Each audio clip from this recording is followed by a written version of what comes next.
او کما قال علیہ الصلوۃ والسلام ان اللہ وملائکتہ یصلون علی النبی یا ایھا الذین آمنوا صلوا علیہ وسلموا تسلیما اللهم صل على محمد وعلى آل محمد كما صليت على إبراهيم وعلى آل إبراهيم إنك حميد مجيد اللهم بارك على محمد وعلى آل محمد كما باركت على إبراهيم وعلى آل إبراهيم إنك حميد مجيد میرے واجب الاحترام اور پردہ میں رہنے والی میری مائیں اور بہنیں، السلام علیکم ورحمۃ اللہ وبرکاتہ۔ میرے محترم بزرگوں اور دوستوں، یہ رمضان المبارک کا بابرکت والا مہینہ چالو ہے، اور اس مہینے کے اندر ہم میں سے بہت سارے وہ لوگ ہیں جو اپنے دامن کو نیکیوں سے بھرتے جا رہے ہیں۔ ہمارے سماج میں مردوں عورتوں میں سے کچھ لوگ وہ بھی ہوں گے جو اپنے دامن کو گناہوں سے بھرتے جا رہے ہیں۔ وجہ اس کی یہ ہے کہ اس مہینے کے اندر کے بارے میں نے حدیث عرض کی تھی آپ کے سامنے کہ آپ علیہ الصلوۃ والسلام ایک مرتبہ منبر پہ چڑھے تو جبرائیل بددعا فرما رہے ہیں، اور جبرائیل علیہ الصلوۃ والسلام اپنی طرف سے کوئی بات ہی نہیں کرتے جب تک کہ اللہ اسے نہ کہے۔ تو حضرت جبرائیل علیہ الصلوۃ والسلام کہہ رہے ہیں، اے اللہ کے نبی صلی اللہ علیہ وسلم، وہ شخص ہلاک ہو جائے، برباد ہو جائے، تباہ ہو جائے، مر جائے، کٹ جائے، جہنم میں جلے، خراب ہو جائے، برباد ہو جائے، کہ جس کے سامنے رمضان کا مہینہ آئے اور اس مہینے کے اندر وہ عبادت کر کے اپنے رب کو راضی نہ کر سکے، اپنے گناہوں کو نہ مٹا سکے، ایسا شخص برباد ہو جائے، ہلاک ہو جائے۔ بد دعا دینے والا کون ہے؟ حضرت جبرائیل۔ حضرت جبرائیل کس کے حکم سے بد دعا کر رہے ہیں؟ اللہ کے حکم سے۔ اور اس بد دعا پر آمین کہنے والا کون ہے؟ جناب محمد رسول اللہ صلی اللہ تعالی علیہ وسلم۔ تو اس دعا کے قبول ہونے میں کوئی شک ہے؟ یہ دعا تو قبول ہی ہوئی۔ تو میرے محترم بزرگوں اور دوستوں، اس شخص کے لیے بربادی ہے کہ جس کے سامنے رمضان جیسا مہینہ آئے اور وہ اپنے گناہوں کو مٹا نہ سکے۔ میرے محترم بزرگوں اور دوستوں، شب معراج پہ آقا علیہ الصلوۃ والسلام نے دیکھے، مرد اور عورتوں کو دیکھے کہ وہ دونوں ننگے ہیں اور نیچے سے الٹے لٹکے ہوئے، اوپر سے الٹے لٹکے ہوئے ہیں، اور نیچے انہیں آگ جلا رہی ہے، آگ اسے جلا رہی ہے۔ پوچھا گیا، اللہ کے نبی صلی اللہ علیہ وسلم نے حضرت جبرائیل سے پوچھے، اے جبرائیل، یہ کون ہے؟ کس کو ایسی سزائی دی جا رہی ہے؟ تو حضرت جبرائیل نے کہا، یہ آپ کے امت میں سے وہ لوگ ہیں کہ جس کے سامنے رمضان کا مہینہ آتا ہے اور وہ روزہ نہیں رکھتا ہے۔ بڑی سخت سزائیں ہیں، بڑی سخت وعیدیں ہیں، اس لیے کہ اگر اس مہینے میں بھی ہم نہ صبرے، اس مہینے کے اندر بھی ہم اپنی اصلاح نہ کریں، اس مہینے کے اندر بھی ہم اپنے رب کو راضی نہ کر سکے، تو میرے محترم بزرگوں اور دوستوں، پھر یوں سمجھ لیجیے کہ شیطان نے ہمیں جکڑ لیا ہے۔ کیوں؟ وجہ اس کی یہ ہے کہ میں نے آپ کے سامنے حدیث پیش کی ہے، اذا دخل شہر رمضان، کہ جب رمضان کا مہینہ آ جاتا ہے، داخل ہو جاتا ہے، شروع ہو جاتا ہے، تو اللہ تبارک و تعالیٰ کیا کرتے ہیں؟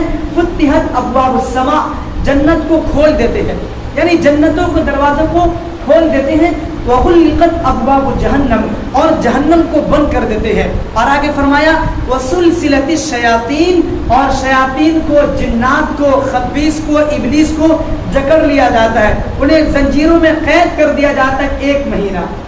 کتنے مہینہ؟ 1 مہینہ اسے بند کر دیا جاتا ہے، 1 مہینہ بند کر دیا جاتا ہے۔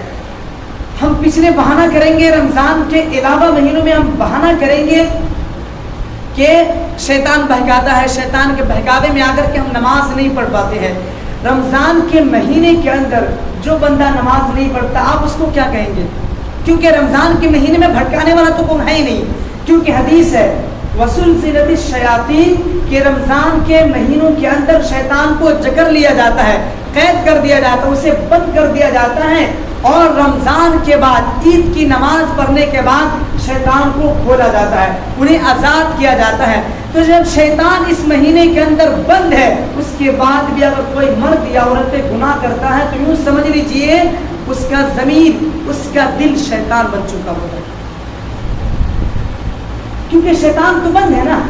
گناہ کے لیے کون ورگلاتا ہے، گناہ پر کون آمادہ کرواتا ہے، گناہ کی طرف کون مائل کرتا ہے، کون مائل کرواتا ہے، وسوسے کون ڈالتا ہے، شیطان ڈالتا ہے۔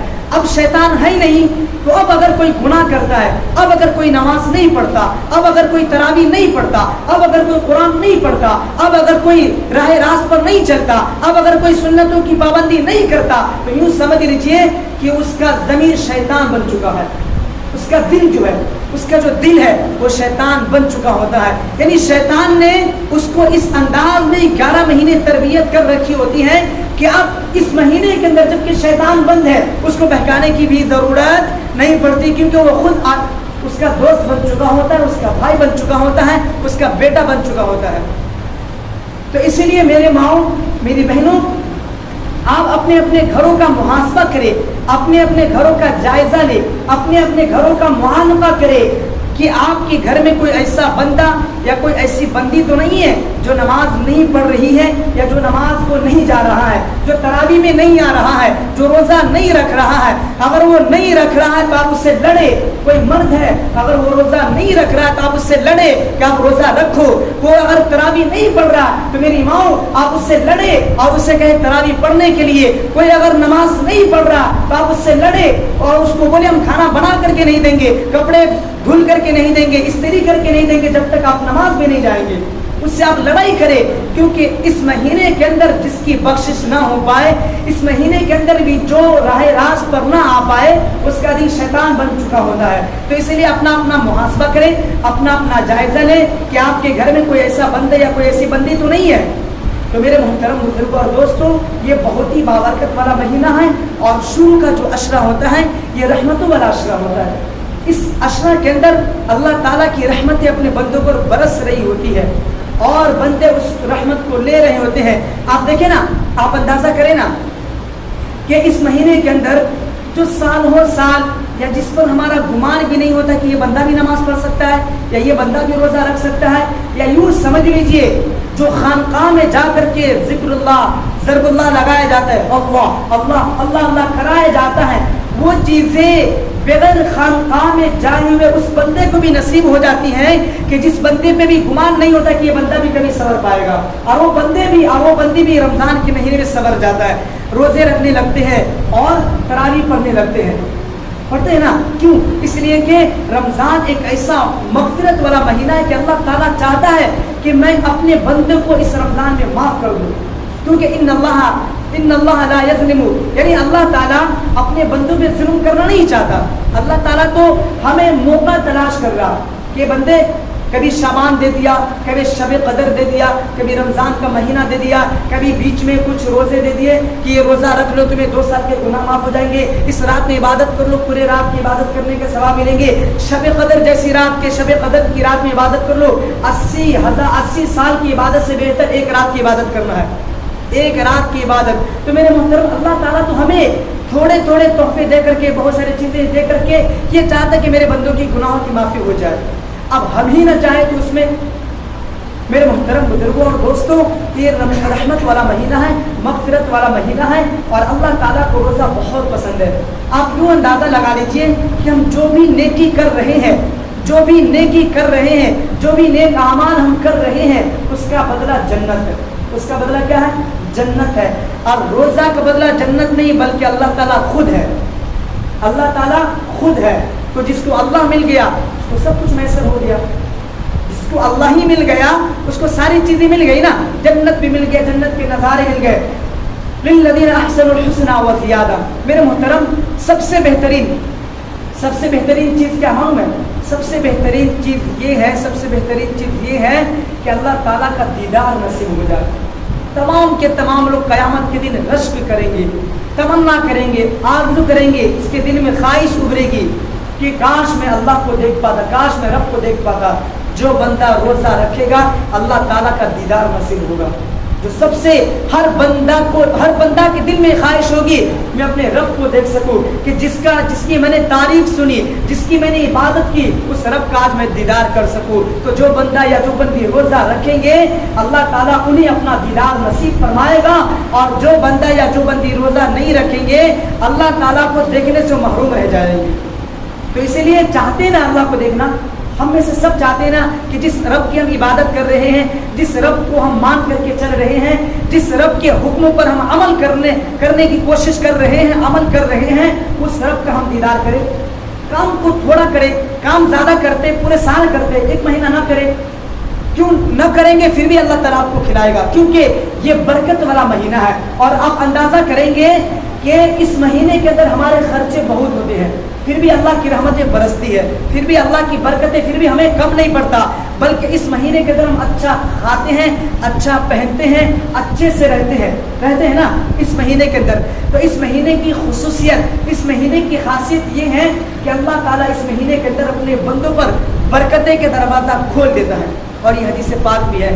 تو اسی لیے جو بندہ یا جو بندی چاہتا ہے کہ وہ اپنے رب کا دیدار کرے تو اسے چاہیے کہ وہ روزہ رکھے۔ دیکھیے روزہ رکھنے والوں کی دو خوشی محسوس ہوتی ہے، ایک دنیا کے اندر اور ایک آخرت کے اندر۔ آخرت کے اندر کیا ہوگی میں نے آپ کے سامنے بتایا۔ دنیا کے اندر روزے دار کو سب سے زیادہ خوشی کب ہوتی ہے؟ جب افطار پہ بیٹھا ہو یا بیٹھی ہو، اور اس کے بعد جب افطار سے کھجور سے اپنا افطاری کرتا ہے تو خوشی محسوس ہوتی ہے، دل کو ہلکا لگتا ہے کہ الحمدللہ میں نے آج بھی اپنے رب کے حکم پر عمل کر لیا۔ کتنی خوشی ہوتی ہے۔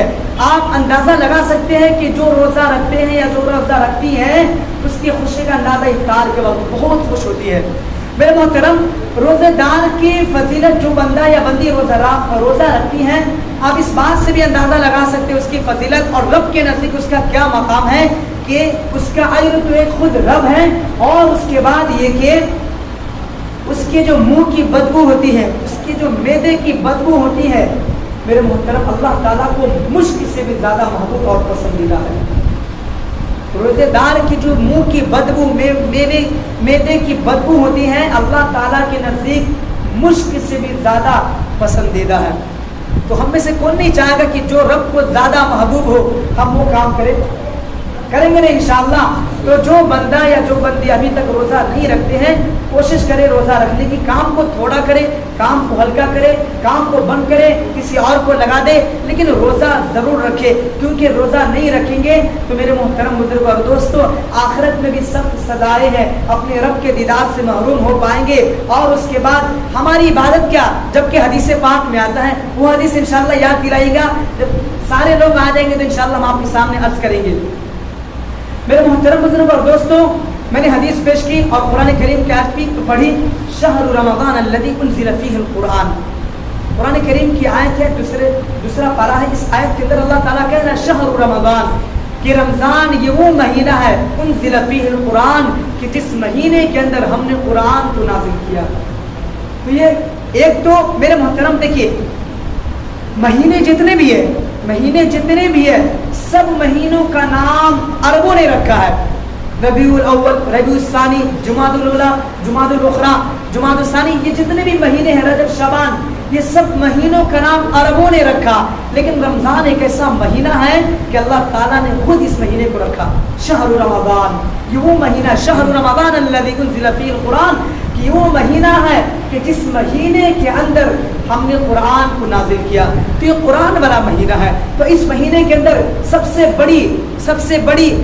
بڑی اور اہم چیز جو کیا ہے، قرآن کریم کی تلاوت کرنا ہے، زیادہ سے زیادہ قرآن پڑھنا ہے۔ میرے محترم بڑے دکھ کے ساتھ یہ کہنا پڑ رہا ہے کہ دنیا میں سب سے زیادہ پڑھے جانے والی کتاب تو قرآن کریم ہے، لیکن سب سے کم سمجھ کر پڑھے جانے والی کتاب قرآن کریم ہے۔ کوئی سمجھ کر کے نہیں پڑھتا، اس کو لوگ فاتحہ کے لیے استعمال کرتے ہیں، اس کو لوگ اثار ثواب کے لیے استعمال کرتے ہیں، ثواب حاصل کرنے کے لیے پڑھتے ہیں، جبکہ قرآن کا موضوع ہے الف لام میم ذالک الکتاب لا ریب فیہ ھدی للمتقین، ھدی للمتقین، یہ ہدایت کے لیے آیا ہے۔ ہم پڑھیں گے تب نہ ہم اس کے بارے میں جانیں گے کہ ہمیں رب، ہمارے بارے میں رب ہم سے کیا کہہ رہا ہے، ہمارا رب ہم سے کیا کہہ رہا ہے۔ میرے محترم قرآن کریم میں بہت ساری آیات ہے، لیکن 90 یا 99 آیت ایسی ہیں کہ جس آیت کے اندر اللہ تعالیٰ کہہ رہا ہے یا ایھا الذین آمنو، یعنی ایمان والوں سے مخاطب ہے، اے ایمان والے، اے میرے ایمان والے بندو، اے میرے ایمان والے بندیو، ایمان والوں سے مخاطب ہے۔ ہم اس آیت کو پڑھیں گے تب نہ معلوم پڑے گا کہ اللہ تعالیٰ اس آیت کے اندر کیا کہہ رہا ہے۔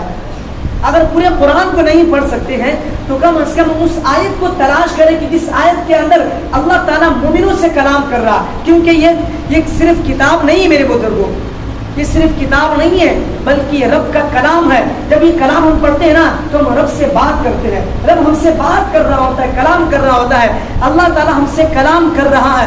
یا ایھا الذین آمنوا اجتنبوا کثیرا من الظن یا ایھا الذین آمنوا استعینوا بالصبر والصلاۃ یا ایھا الذین آمنوا اتقوا اللہ۔ میرے محترم کثیروں یعنی 95 آیت یا پھر 100 آیت ایسے ہوں گے کہ اللہ تعالیٰ مومنوں سے کلام کر رہا، مومنوں سے خطاب کر رہا، اے ایمان والو، اے ایمان والو، اے ایمان والو۔ لیکن ہم ایمان والوں کو معلوم ہی نہیں ہے کہ اللہ تعالیٰ اس آیت کے اندر ہم سے کیا کہہ رہا ہے۔ ایک ہے یا ایھا الذین آمنوا، ایمان والو، کچھ آیت ہے یا ایھا الناس، اس میں لوگوں سے خطاب ہے، تمام لوگوں سے، اس میں ہندو بھی، اس میں غیر مسلم بھی، اس میں یہودی بھی، اس میں عیسائی بھی، اس میں مسلم بھی، سب شریک ہے یا ایھا الناس میں۔ یا ابن آدم، اس میں تمام کے تمام لوگ شریک ہے۔ کہیں کہیں یہودی سے مخاطب ہے یا ایھا الیہود یا ایھا الذین آمنوا الیہود والنصارى، کہیں کہیں عیسائیوں سے خطاب کرتے ہیں، لیکن کہیں کہیں مسلمان سے بھی خطاب کیا ہے یا ایھا الکافرون، کہیں کہیں کافروں سے خطاب کیا ہوا ہے، لیکن سب سے زیادہ جو خطاب کیا اللہ تعالیٰ نے وہ ایمان والوں کو خطاب کیا ہے۔ تو ہم ایمان والے قرآن پڑھیں گے نا، سمجھیں گے تب نہ معلوم پڑے گا۔ میرے محترم بڑے دکھ کے ساتھ کہنا پڑ رہا ہے کہ ہم ہر چیز کو سمجھنے کی کوشش کرتے ہیں لیکن قرآن کو سمجھنے کی کوشش نہیں کرتے۔ تو قرآن کو سمجھ کر کے پڑھیں گے تو انشاءاللہ آپ کے دل کے اندر قرآن کا نور پیدا ہوگا، آپ کو قرآن سے محبت پیدا ہوگی، اپنے رب سے قرب حاصل کر سکتے ہیں۔ آپ قرآن کو پڑھیں گے نہیں تو سمجھ کر نہیں پڑھیں گے تو اپنے رب کا قرب حاصل کیسے کریں گے؟ آپ کو کیا معلوم پڑے گا قرآن میں کیا ہے؟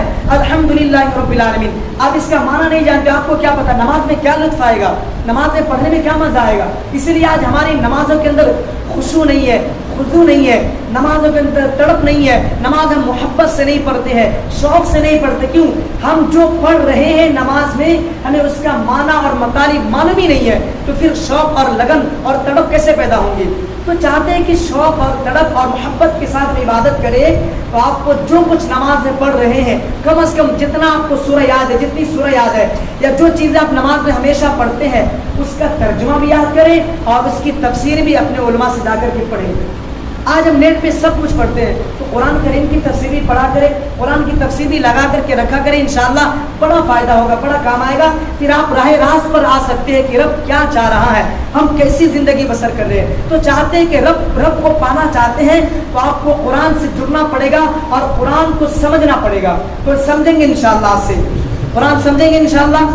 اللہ تعالیٰ ہمیں اور آپ کو سمجھنے کی توفیق عطا فرمائے۔ میرے محترم بزرگوں اور دوستوں، جو بندہ یا جو بندی روزہ نہیں رکھتا ہے، رمضان کا روزہ نہیں رکھتا ہے، اس کو عید کی نماز پڑھنے کا بھی کوئی حق نہیں ہے، اس کو عیدگاہ جانے کا بھی کوئی حق نہیں ہے، اس کو مسجد میں نماز پڑھنے کا بھی کوئی حق نہیں ہے۔ اور اس کو نماز پڑھنے کے کیا فائدہ؟ جو رمضان کے اندر اپنے رب کو راضی نہیں کر رہا، نماز کی پابندی نہیں کر رہا، اس کو عید کی نماز پڑھنے سے بھی کیا فائدہ؟ ارے یہ رمضان کی یہ جو نمازیں ہیں، فجر ہے، ظہر ہے، عصر ہے، عشاء ہے، مغرب ہے، یہ تو فرض ہے نا، لیکن عید کی نماز فرض نہیں ہے، یہ واجب ہے۔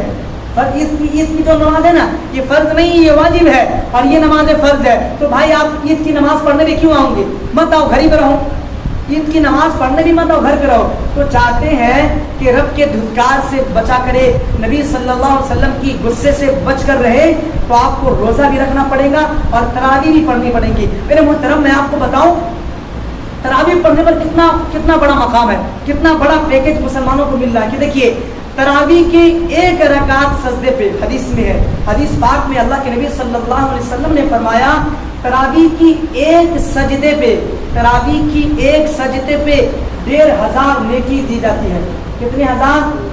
1500 نیکی دی جاتی ہے۔ اور یہی نہیں رکا، آگے بھی حدیث کے الفاظ ہے، 1500 نیکی کے ساتھ ساتھ ایک سجدے پہ جنت میں ان کے لیے ایک محل تیار کیا جاتا ہے، سونے کے، چاندی کے، جواہرات کے، ہیرے کے، اور اس محل کے اندر 60,000 دروازے۔ کتنے؟